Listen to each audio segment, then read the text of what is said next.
आली आली भाग्यलक्ष्मी। बाप्पाजी हे काय काय चाललंय का हे सगळं? मला इथे का थांबवलंय? मला माझ्या घरी जायचंय। ज्या घरावर तुमची मालकी होती ना कामिनी बाई, ती आता काशीनं घेतलीये।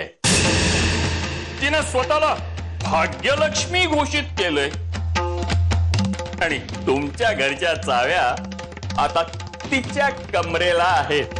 काय? तेव्हा तिच्याशी युद्ध करताना तुम्हाला जपून युद्ध करावं लागेल।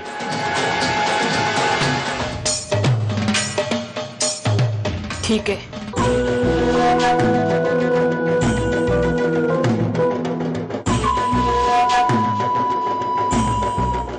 त्या काशीचं अस्तित्व संपवण्यासाठी मला तुमच्याशी युती करणं मान्य आहे। मी ह्यांना सांगितलं की सूर्या भाऊजी आणि सरिता रागाच्या भरात घर सोडून गेलेत। त्यांची समजूत काढायला हवी, त्यांना परत आणायला हवं घरात।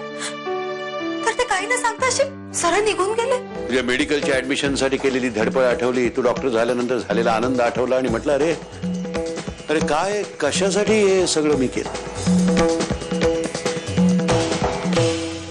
काय कुठले संस्कार केले मी या मुलीवर?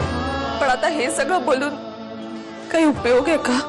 चूक होऊ शकते बेटा, चूक होऊ शकते, पण चूक झाल्यानंतर माणसाला किमान सुधारण्याची तरी इच्छा हवी। आता मी काय करावं अशी तुमची इच्छा आहे? एक डॉक्टर म्हणून जगावंस अशी इच्छा आहे। आई बिराईनं आम्हाला दृष्टांत दिलाय। तिला कामिनी बाईंची जलसमाधी मान्य नाही। पण बाप्पाजी, कामिनी बाई जिवंत कशा होतील? पौर्णिमेच्या रात्री 12 वाजता चंद्रप्रकाशात आम्ही हा चमत्कार घडवून आणू। तुम्ही फक्त एवढंच करायचं, लोकांपर्यंत ही बातमी पोचवायची। ठीक आहे बाप्पाजी, मी हे सगळं लोकांना सांगतो, पण हे जरा कठीणच वाटतं। बाप्पाजी, आता काशीताई या गावच्या भाग्यलक्ष्मी आहेत, सतीआईच्या पुनर्जन्म आहे। वीराई आई त्यांची जलसमाधी मान्य नाही करणार। अरे बाप्पाजी पागल झालाय। येत्या पौर्णिमेला रात्री 12 वाजता कामिनी वहिनींना प्रकट करणार आहे तो। आता हे काय आकृत म्हणावं? मला असं वाटतंय की पादुकांसारखं हे सुद्धा काही वेगळंच प्रकरण असावं। बाप्पाजी कामिनी वहिनीला जिथं करतोय तर करू दे की, आपल्यासाठी चांगलंच आहे की।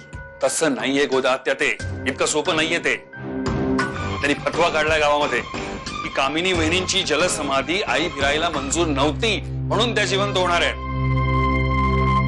आणि कामिनी वहिनी जिवंत झाल्या तर काशीला जलसमाधी घ्यावी लागेल।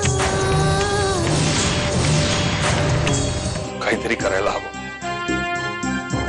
मी एक काम करतो, मी गावात जाऊन शोधण्याचा प्रयत्न करतो की नक्की काय प्रकार आहे। तुम्हाला एक विचारायचंय, बाप्पाजी मेलेल्या कामिनीबाईंना कसं जिवंत करणार हेच विचारायचं आहे तुम्हाला?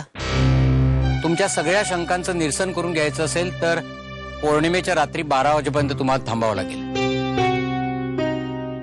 तेव्हा तुम्ही स्वतः हजर राहा आणि स्वतःच्या डोळ्यानं बघा। आता मी बरा झाल्यापासून बघतोय आपल्या घराची घडी विस्कटत चालली। आधी कामिनी काकूंचा मृत्यू झाला, सूर्य आणि सरिता घर सोडून गेले, धनाजी काका सुद्धा गुरुवांच्या आश्रमात गेलेत। आपण म्हणतो ना, कोण्या व्यक्तीचा पायगुण वाईट असतो। कदाचित हे घर रिकामं होते ते काशीच्या पायगुणामुळं। डोक्यात प्रश्नांचा भडीमार सुरू झालाय। किती काही झालं तरी ही काशी एका भाविणीचीच मुलगी आहे ना। आपलं घराणं इतकं मोठं आणि या घरात ती एक सून म्हणून आली। आत्या, हे तिचं सुदैव असतं तरी हे आपलं दुर्दैव नाही का? अरे भाविनीची पोर म्हणून काही नव्हतंच तिला। हा, भाविनी काय माणूस नसते वय?